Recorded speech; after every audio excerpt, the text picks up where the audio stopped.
Over the course of my transition, I've seen many changes happen. And since being on HRT for 3 years, there have been a lot of changes that have happened. So for this episode of Stacy Links Presents, I'm going to do my 3-year HRT update. When I come back.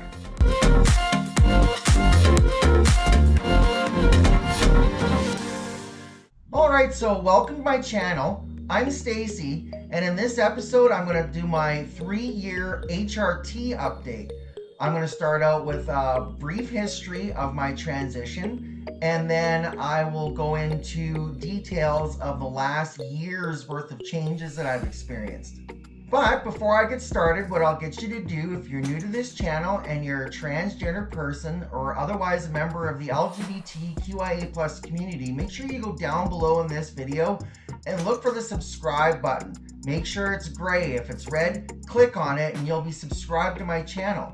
I have back episodes of videos on my makeup routines, fashion, jewelry, and product demonstrations that you love to see. Plus, I'm documenting my transition as a solo parent and advocating for the LGBTQIA+ community.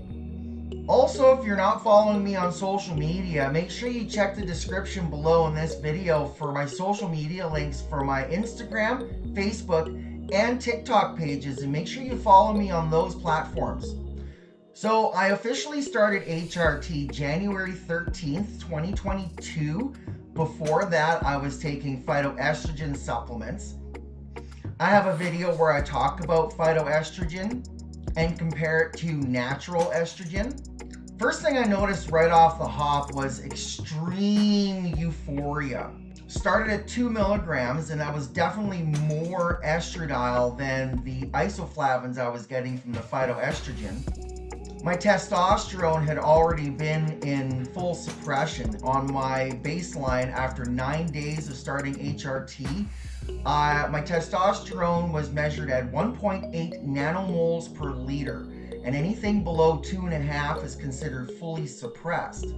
And now I started on Progesterone as my testosterone blocker, 1/4 tablet, and that's still what I'm on 3 years later. So with that, I had to move up in my estradiol dosage very quickly. So within 6 months, I was moved up to 6 milligrams, which is the maximum recommended dosage for somebody of my size. Of all the changes that I experienced early on, one thing that I noticed right away is how my hair had changed. My hair went from poker straight from before I transitioned to wavy to now being somewhat curly. So now I didn't start taking progesterone until 20 months. It was October of 2023 when I started on progesterone. Because I was on social assistance and on supplementary health, I had to start on the medroxyprogesterone first. So at the start, I was taking 2.5 milligrams of the medroxyprogesterone. Some of the things that I noticed is I started having more breast growth because my breast growth had paused at about a B cup, which I figure is the Tanner 2 phase.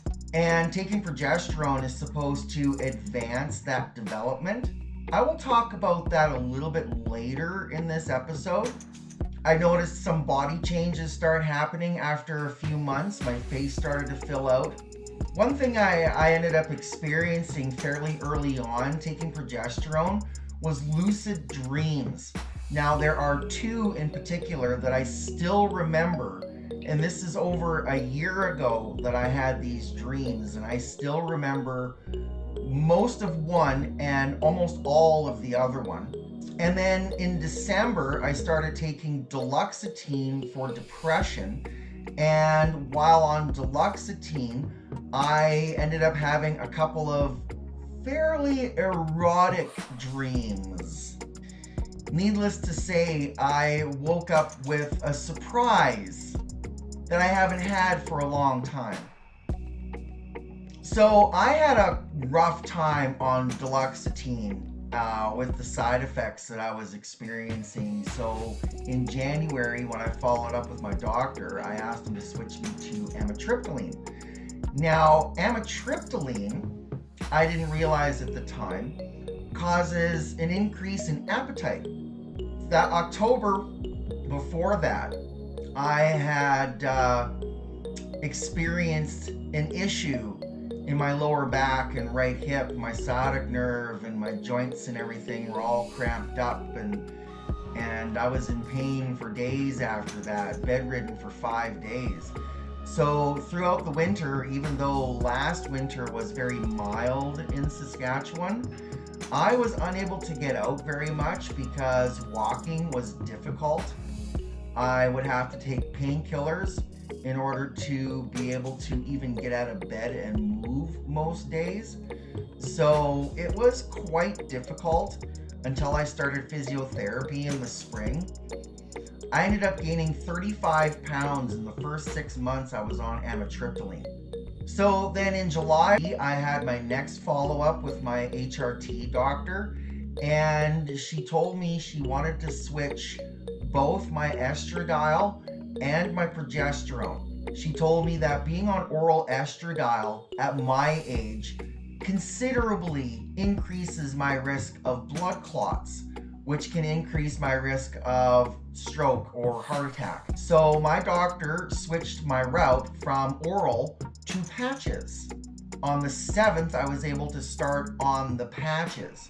I started out changing them every Sunday and Wednesday, but by the time I got to the last week where I was able to fill the next prescription, I was almost out. On the first run of the patches, the first time I started wearing them, I discovered they don't stick very well. They don't stay, and you're supposed to wear them for multiple days at a time. So what I had to do is I had to start taping them. And I went on Amazon and I found this clear rubberized surgical tape.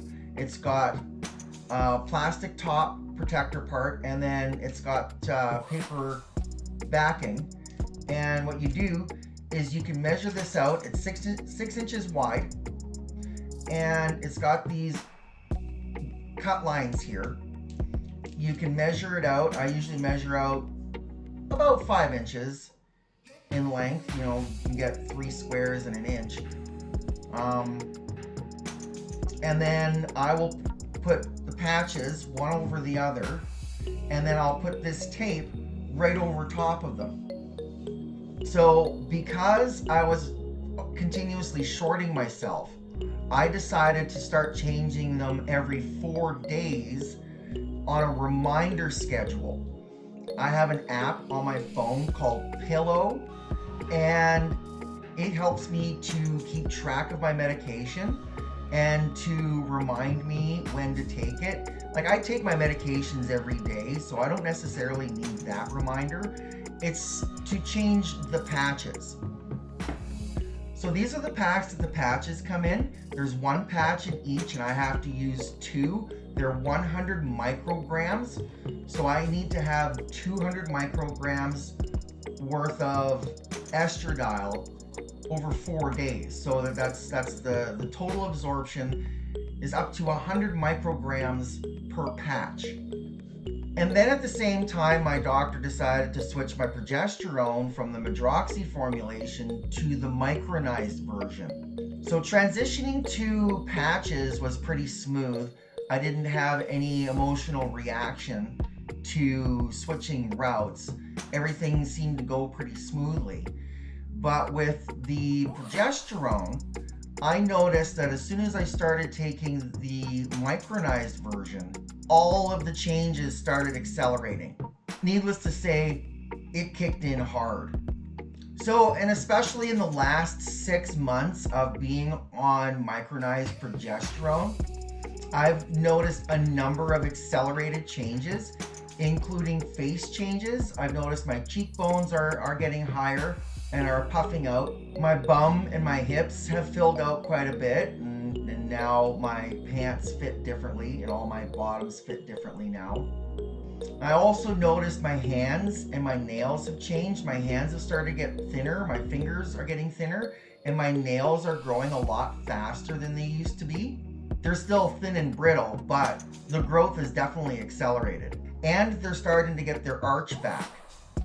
So that's definitely a bonus. But the biggest change that I've noticed in the last 6 months on my body is breast growth.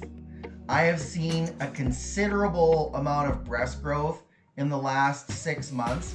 I shot up and now I'm like a solid 38C. I don't need any padding anymore. I've got full development. I'm definitely happy with how much I've gotten here, and I feel blessed that I had the genes for good breast development. You know, I've wanted boobs since I was 8 years old, so this is definitely a childhood dream come true to me. The last thing I've noticed too, especially the last 6 months of being on the micronized progesterone, is it stabilized my metabolism some. So I had mentioned that in the first 6 months of being on amitriptyline, I gained 35 pounds. Well, in the last 6 months, because I was working and I was more active and I was eating less, I only gained 10 pounds. So now what I've done is I've reduced my amitriptyline dosage to 50 milligrams. I was taking 100 milligrams before. I'm still taking it because of the nerve pain in my lower back and right hip, but it has significantly reduced my appetite by reducing the dosage. So I'm hoping that by this spring I can lose at least 30 pounds and try to get some of my summer body back. Alright, well thanks for watching my episode. Make sure you smash that thumbs up button down below and drop a comment if you're a trans person and you've been on HRT for a while. Comment what kind of changes you've noticed on your body since being on HRT. And if you're not a trans person but you're curious about anything to do with HRT and hormones, make sure you drop your comment and ask a question, and I will be happy to answer it. So make sure you stay tuned for my next episode and check out my back episodes, and I'll see you later. Bye!